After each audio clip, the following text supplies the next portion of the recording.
From Global's newsroom at 1, thousands of holiday makers have had their flights cancelled to Gambia. Thomas Cook have stopped all flights until this Friday due to growing concerns about political unrest.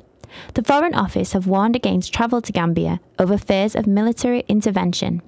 Holiday companies have started evacuating tourists after the president refused to stand down.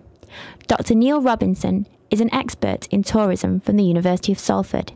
He explained more. UK aviation carriers will probably suspend services for approximately 1 or 2 months, after which time they will review the political stability, taking advice from the Foreign Office to see whether they should resume flights.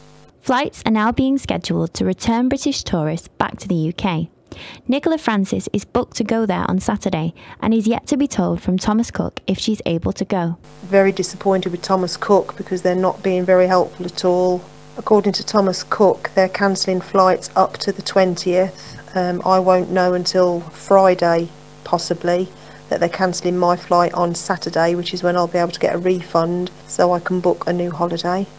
Thomas Cook has thousands of tourists in the West African country. Dr. Robinson told Capital that every precaution is being taken. He expects the situation to be present for some time. I suspect that if the present government agrees to the outcome of the elections and the present government stands aside, I'd envisage the political stalemate to be completed within a 1 or 2 month period at the very most. The Foreign Office has now warned against non-essential travel there.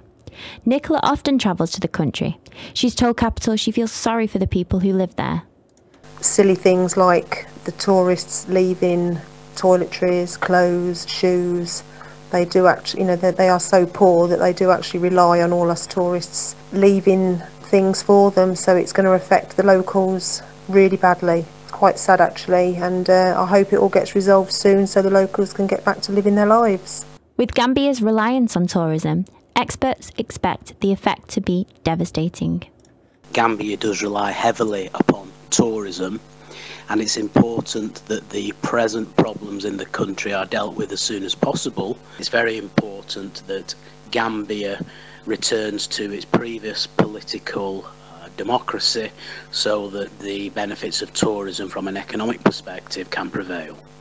It remains a concern for the Foreign Office as tourists are advised to avoid the west of Africa. Reporting from Global's newsroom for Capital Manchester, I'm Jem O'Reilly.